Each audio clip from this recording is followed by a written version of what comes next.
Hey guys, Micah from Black Bear Custom Kydex. I've got an interesting sheath to show you today. This is the first one quite like this that I've done. I've done a lot of piggybacks, I've done a lot of breakaway piggybacks, and I've done a lot of Tech-Lock clasp danglers and pivot plates, but this is the first one that integrates a lot of these unique things, as well as is the first one that I've done a specific type of breakaway piggyback on. So oh, you know what? I forgot to add part of this system. Hold on one second. I'll be right back with the final touch. All right, there we go. The Ulti clip I had forgotten to attach here.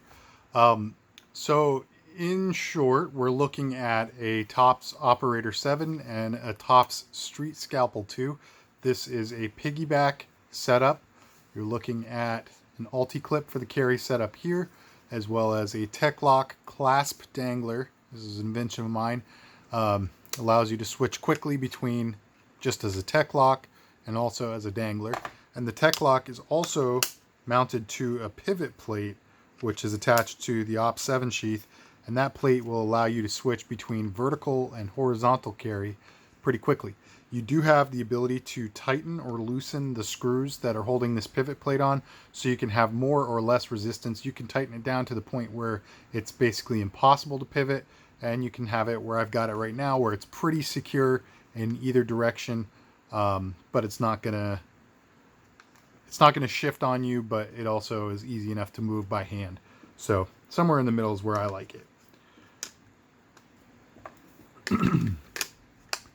It is by default ambidextrous because you can mount the Tech-Lock to the opposite side of the sheath and do it like that. And everything on this is actually ambidextrous. So how the Breakaway works here, you've got basically a mounting device here. I just would call it the Breakaway adapter, I suppose. And then on the back side of your Scalpel sheath, there's a little insert piece. So it's a two-piece adapter. This is the male piece and this is the female piece. And you can actually find quite a few different positions to ride the female piece onto the bigger sheath. So you just kind of choose whatever you want and go with that. And then all you have to do to connect them is make sure that you've got that male piece into the groove of this. I know it's kind of thin, so you need to make sure that you actually align that groove and then just push it into place. You can kind of wiggle it and make it find its destination there. And you also have adjustable retention on this adapter, so you can tighten down the 3 screws that are Phillips head facing up are going to be your primary retention screws, and these are your mounting screws. So all 5 will affect the retention a little bit, but these 3 with the Phillips head facing away from the sheath are the ones that you're going to want to use for the primary adjustment. The retention on the 2 knives here are excellent. Got a good click in. Both of them have a nice ballistic one-handed draw. Good click, no rattle, no play. And then a couple other obvious features that you guys probably have already noticed. This is leather over Kydex. And Ben, the customer, chose red Kydex.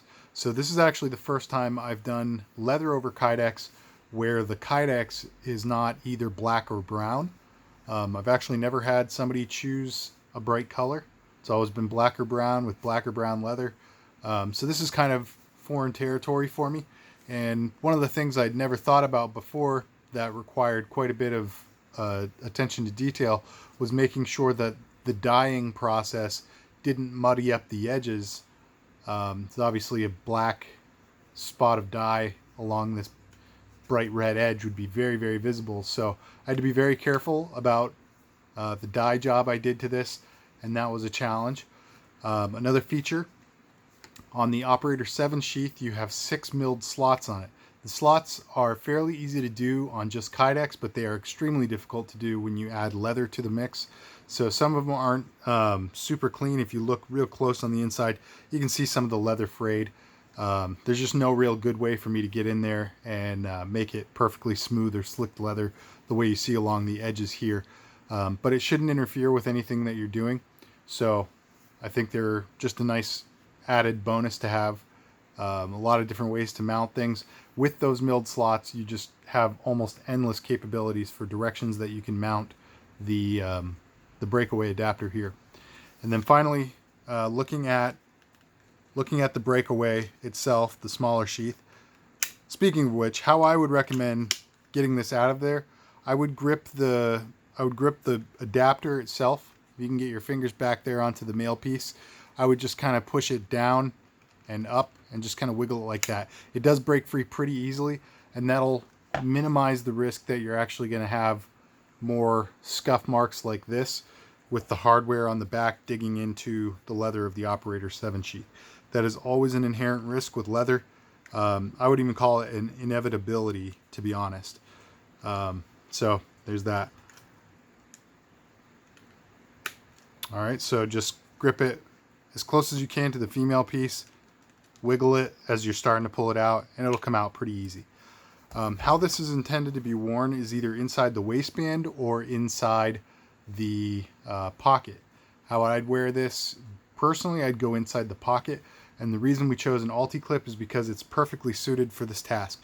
You can just pop that spring open, slip this over the fabric of your pants pocket, and then lock it down. And the knife is going to stay seated down in there.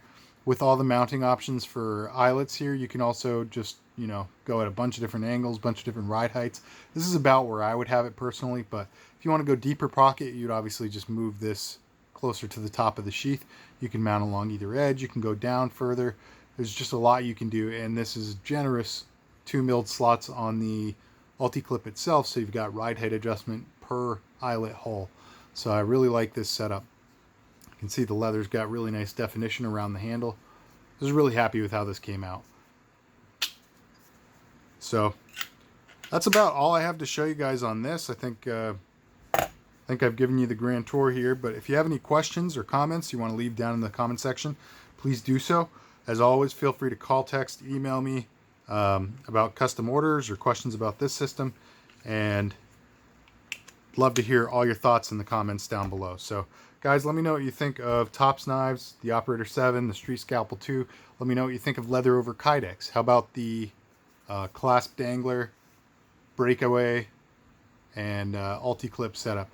One other thing I'll add really quick. You guys have probably seen me do several different Breakaway sheaths with an Ulti-Clip on the smaller knife, and usually I actually have basically a sheath for the sheath. So it's kind of like this smaller sheath would be the male receiver, or the male part of this adapter, and then I'd have a full receiver mounted and just plug the sheath into that.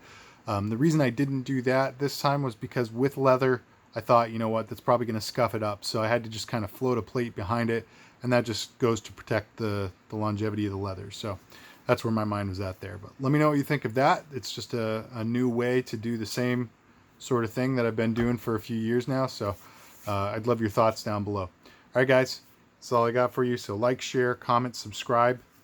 Tune in for the next one. God bless.